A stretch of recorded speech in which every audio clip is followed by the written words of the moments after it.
Well, good morning, my friends. Pretty early in the morning for me to do a video, or at least the sound portion of the video. I hope you enjoy what I'm doing in the workshop there. Just going to add my first shelf to a crazy ornate little thing I'm building. You can see the sides there I've carved out, and just experimenting. This is not going to go the way you think. Anyway, so today I want to talk about an article that is entitled, as you can see, Love and Friendship in the Lysis and the Symposium, Human and Divine, by Jakob Jinek. Now this article is written in 2008, and one thing I quickly realized was the paper's not written by a native English speaker, so there are some clumsy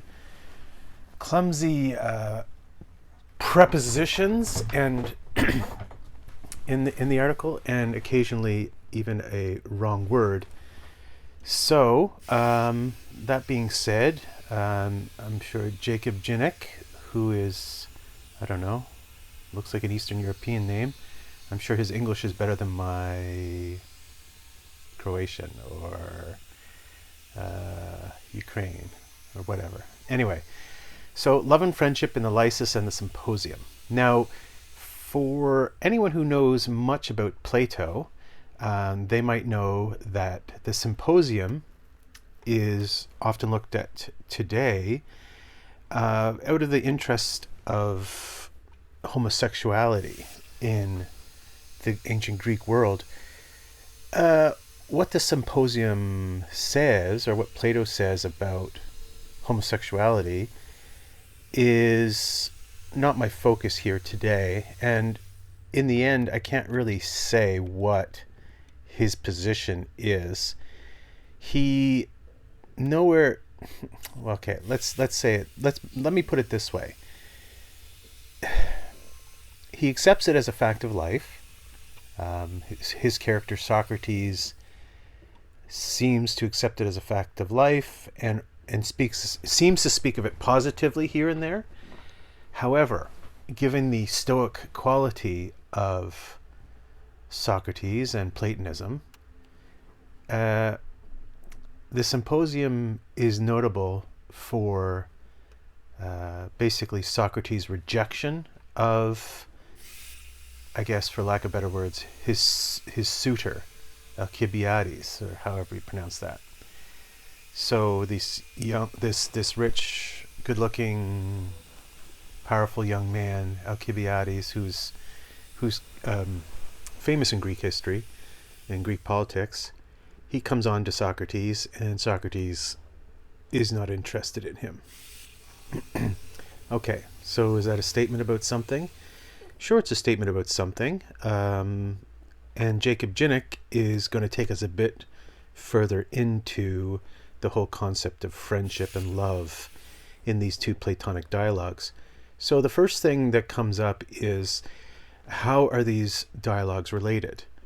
Generally speaking, the Lysis is considered to be an earlier work than the Symposium, just off the top of my head from what I remember of this article.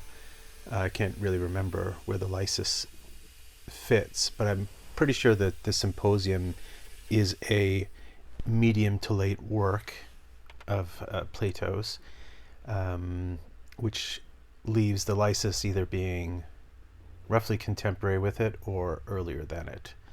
But don't quote me on that one. So that's the first thing the author deals with, and seems to side on the side that the Lysis was written before the Symposium. Now, the second interesting thing the author talks about is the structure of the two dialogues. The author notices that both of them have the same structure. He says it's a 5-part structure, and then he lists out those things. So basically, what you have in terms of the structure is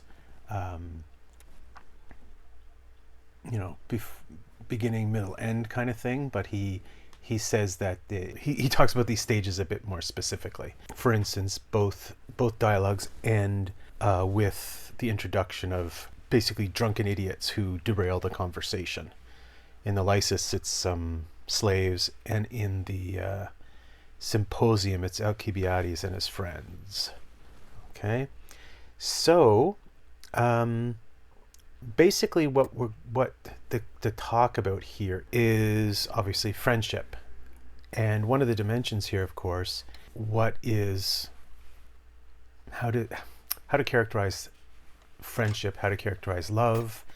Plato is, of course, well known for being, I suppose, for lack of a better word, more religiously oriented, I suppose, in that he's interested not in the everyday functionality of human life, but rather in the bigger picture, like where is the truth, and where is the ultimate, where is God, where is all that stuff, not in the everyday.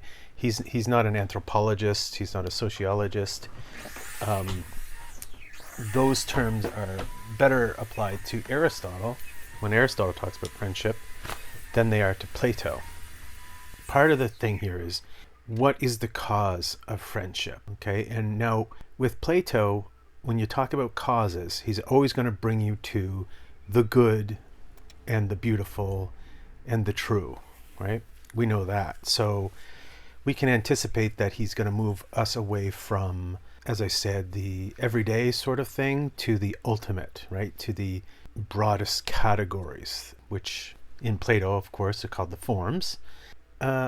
Okay, so one of the things that we should note is that the essential argument of the author is that whereas it's difficult to conclude a great deal about Plato's position on love and friendship by reading either one of the Lysis or the Symposium, when you bring the two together, you learn a great deal.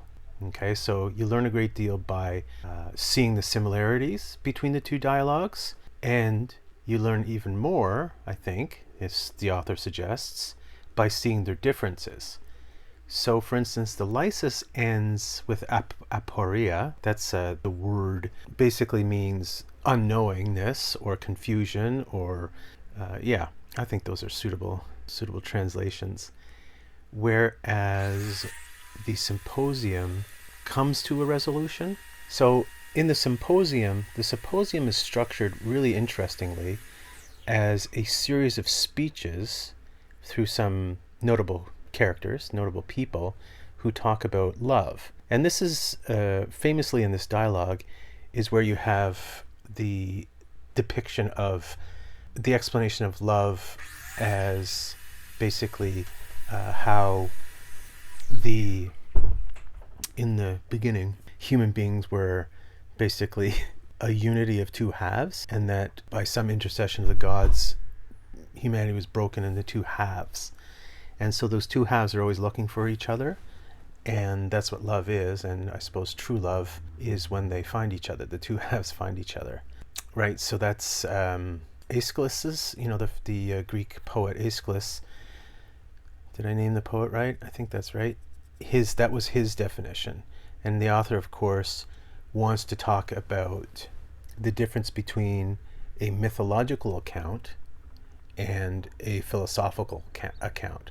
So in both the Lysis and the Symposium, somebody makes a suggestion about what love and friendship are by appeal to some mythological reason, mythological explanation. So another thing that we learn, or perhaps the primary thing that we learn, is about what's said by not being said. Okay, look at it this way, that Socrates is not only teaching about love and friendship by his words, but he's also teaching about it by his actions. For instance, the author says that Socrates has a duty as a friend, and he has a duty as a philosopher. And so that these duties somewhat conflict because a friend wants to just, make the other friend feel better and, feel good, and whereas the philosopher has to do what's truly right and good.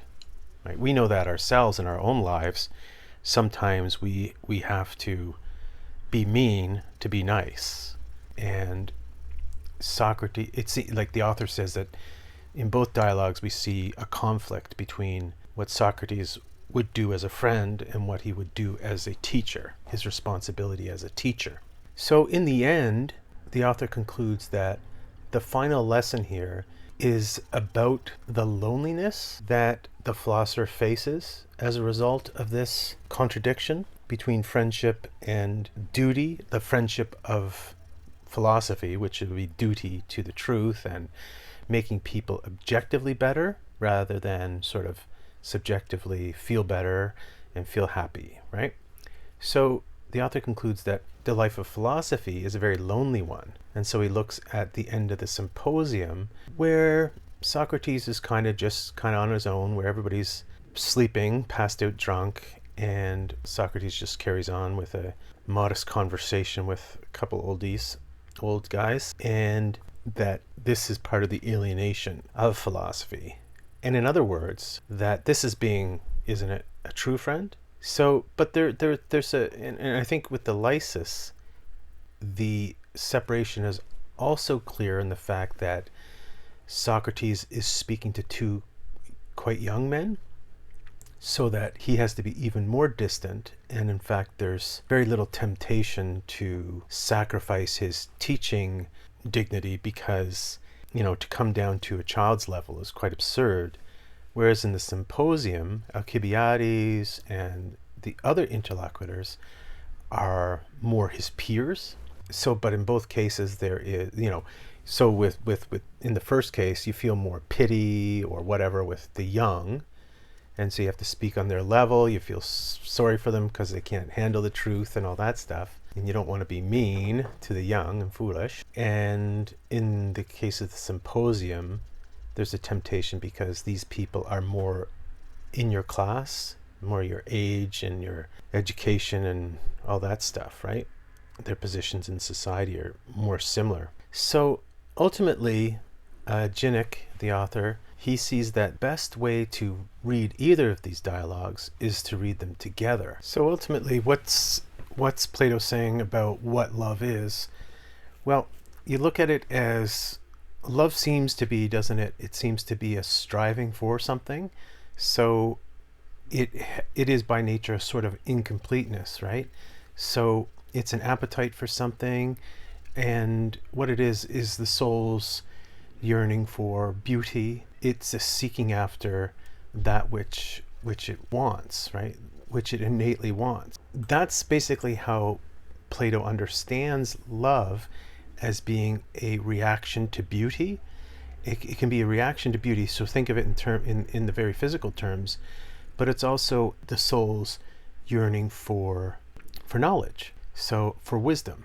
So you begin with ignorance, and love is basically yearning for wisdom. So it's the middle state between ignorance and wisdom, right? Just as, similarly, for most people, love is a yearning to possess a physical beauty, as it were. So one of the things that's frustrating about, people find frustrating about reading Plato's dialogues is it's hard to figure out what his conclusions are.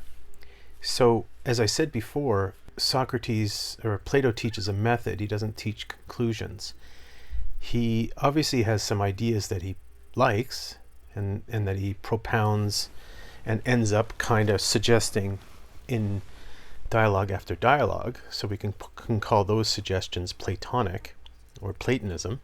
Nailing out all the hard definitions and telling you all the things you want to know, like what is true love, what should I do with my life, who should be my friends, who should I marry, all those things. Plato gives you broad suggestions. I mean, you should find somebody who leads you to wisdom and goodness, right?